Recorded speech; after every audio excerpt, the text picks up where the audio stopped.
copies and made him the public intellectual of our time. This is the first time that we are basically about to enter a non-human culture. The big question is whether we will force it to slow down or it will force us to speed up until the moment we collapse and die.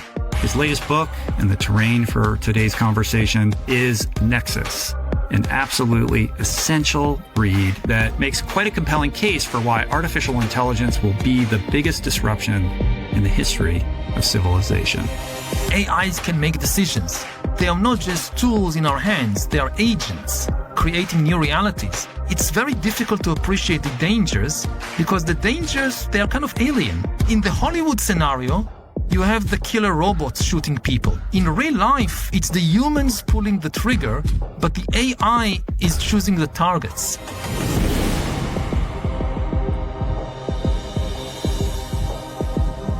It's really an AI if it then tells you, actually, I've invented a new machine, a new beverage, a new drink that no human ever thought about before.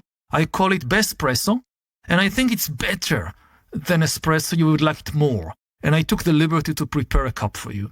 Then it's really an AI, something that can make decisions and invent new ideas by itself, and therefore, by definition, something that we cannot predict how it will develop and evolve, and for good or for bad. It can invent medicines and treatments we never thought about, but it can also invent weapons and dangerous strategies that go beyond our imagination. Rebellion, it comes from the AI bureaucracies.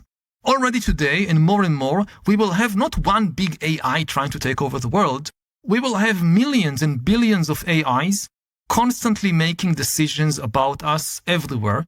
You apply to a bank to get a loan, it's an AI deciding whether to give you a loan. You apply to get a job, it's an AI deciding whether to give you a job. You're in court or you're found guilty of some crime, the AI will decide whether you go for 6 months or 3 years or whatever. Even in armies, we already see now in the war in Gaza and with the war in Ukraine, AI make the decision about what to bomb.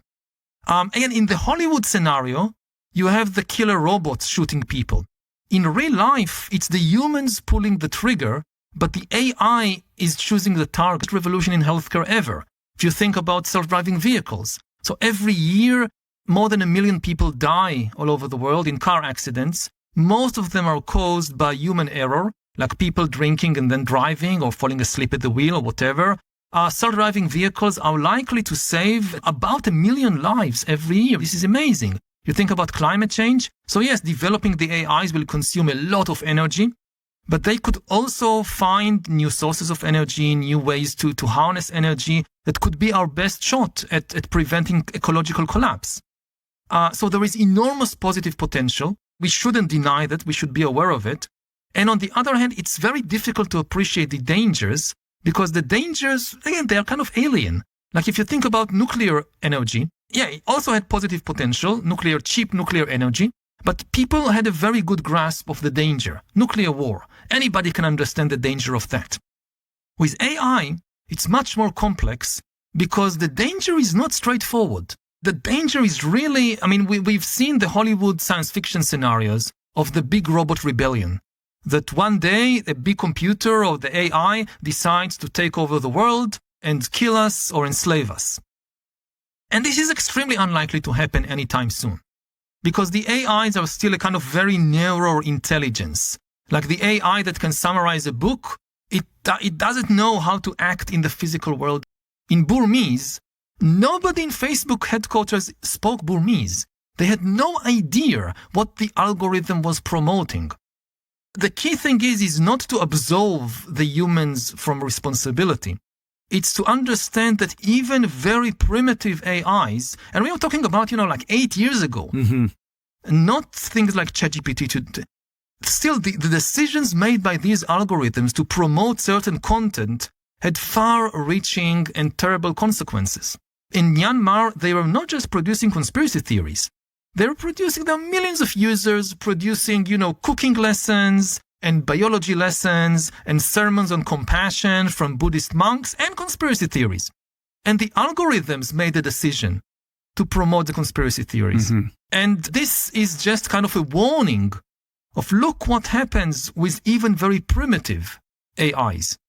And the AIs of today, which are far more sophisticated than in 2016, they too are still just the very early stages of the AI evolutionary process. And we can think about it like the evolution of animals. Until you get to humans, you have 4 billion years of evolution. You start with microorganisms like amoebas, and it took billions of years of evolution to get to dinosaurs and mammals and humans. Now, AIs are at present at the beginning of a parallel process. The ChatGPT and so forth, they are the amoebas of the AI world. But AI evolution is not organic. It's inorganic, it's digital, and it's millions of times faster. So whereas it took billions of years to get from amoebas to dinosaurs, it might take just 10 or 20 years to get from the AI amoebas of today to AI T-Rex in 2040 or 2050. Maybe even less. Maybe even less. We're talking about, I don't think our brains are organized properly to really comprehend the accelerated speed at which this is self-learning and iterating and improving upon itself. Like this, it's a compounding thing that is astronomical. Meanwhile, trillions of dollars are being spent to build these server farms with these NVIDIA chips, and there's so much power required to keep these things going. They're talking about nuclear power. I mean, this is a whole new world. And yet, in talking about it, it still feels somewhat like an academic exercise.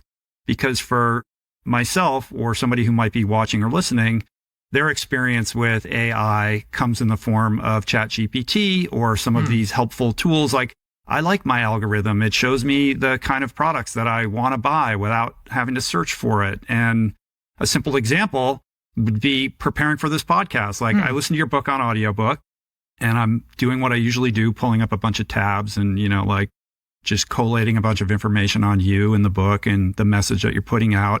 But I did something I had never done before, which is I got a PDF of Nexus and I uploaded it to a tool called Notebook LM. And that tool then synopsized the entire book and created a chatbot where I could ask it questions about your book and ask it to elaborate on certain concepts. And it will even create a podcast conversation between two people about the subject matter of the book.